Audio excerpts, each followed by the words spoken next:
Al-Hikmah itu bukan sesuatu yang mudah sebenarnya, tapi sakjane ya mudah kan. Tatkala kita mampu melaksanakan aturan-aturan yang ada, maka insya Allah jadi kemudahan dan menjadikan sebab keberkahan yang akan diturunkan oleh Allah kepada kita semua. Tatkala kita mau mengikuti aturan-aturan. Tapi kalau kita sudah tidak mau ikut aturan, ya bubrah itu tadi, tidak jelas hidup kita ini. Terlebih kita sebagai khalifah, ya, sebagai khalifah, turunnya dari sahabat Ali. Siapa sih sahabat Ali, gitu kan? Nah, sahabat Ali itu salah satu yang disebut oleh Kanjeng Nabi Muhammad ini sebagai babul ilmi, pintunya ilmu.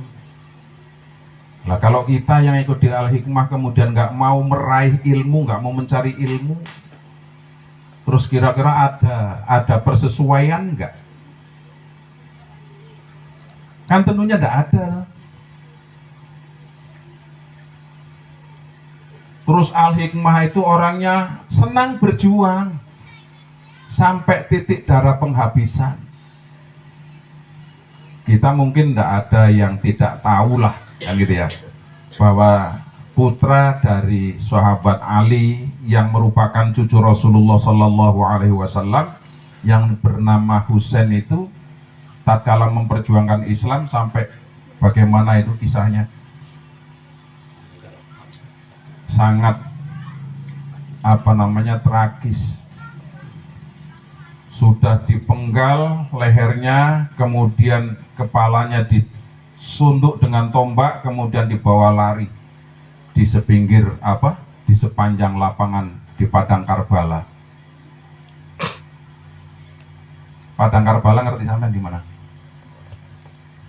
Irak, Pak. Irak itu makanya oleh Kanjeng Nabi, negara Irak itu sudah divonis oleh Kanjeng Nabi.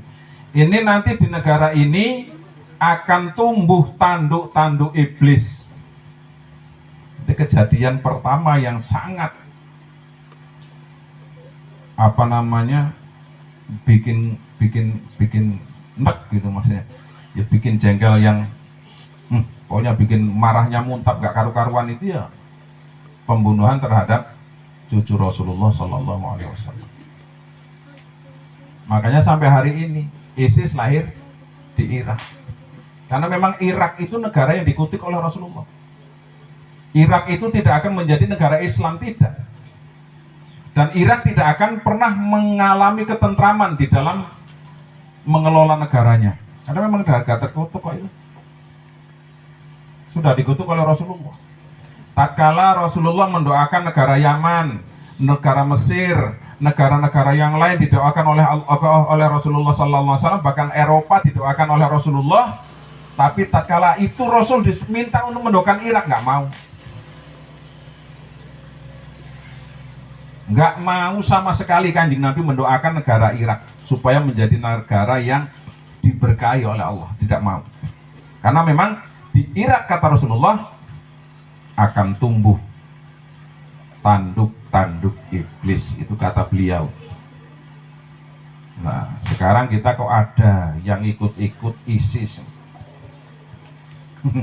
Ini kan kadang-kadang aneh dan menyedihkan, juga menjijikkan.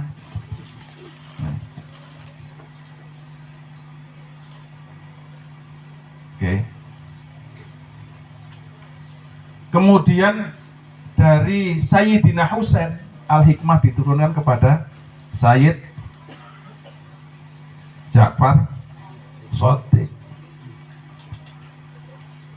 Terus sehingga sampai kepada kita ini, kita yang di penghujung saat sekarang ini, jadilah sebagai santri-santri Al-Hikmah yang tetap berpegang teguh kepada syariat Allah.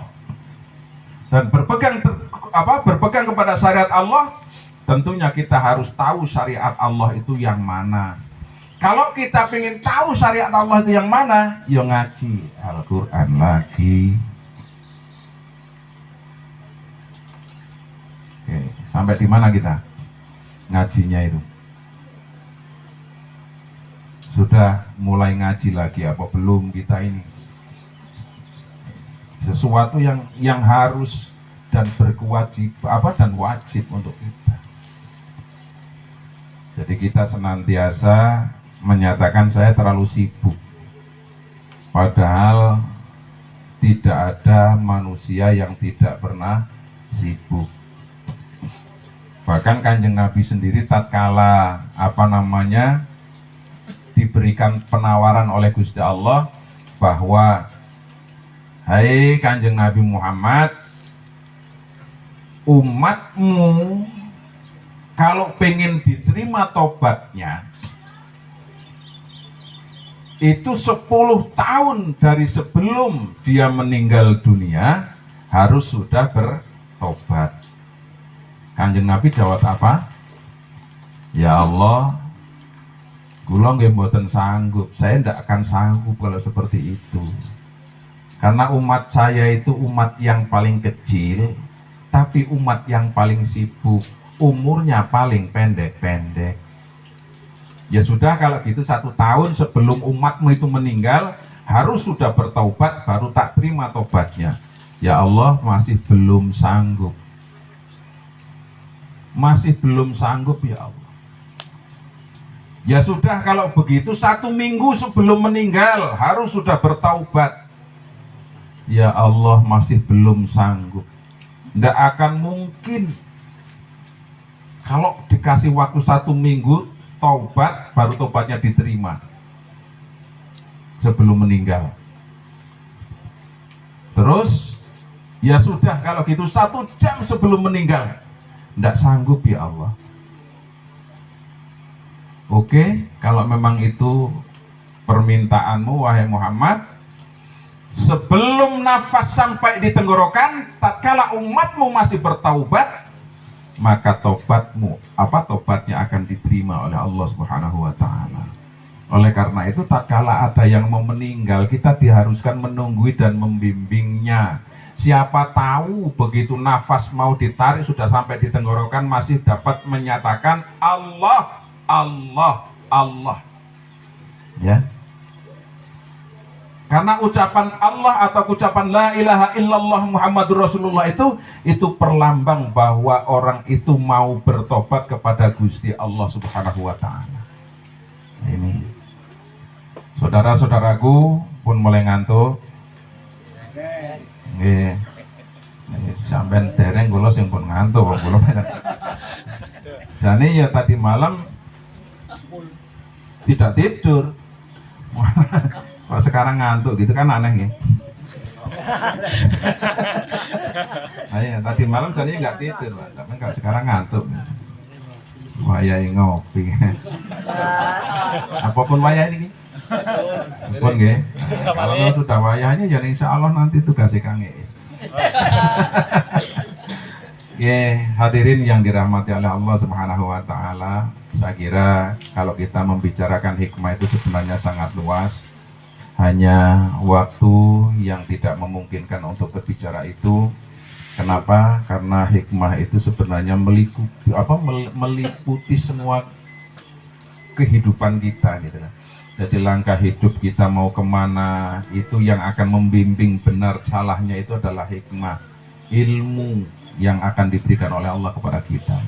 Jadi hikmah itu bimanya al-ilmu, makanya kita harus punya ilmu. Orang yang ibadah tanpa ilmu, ibadahnya tidak akan diterima oleh Allah Subhanahu wa taala. Oleh karena itu ya cari ilmu, kuncinya ilmu. Sampai namanya mangkat haji, orang bisa pengen mangkat haji itu karena punya ilmu.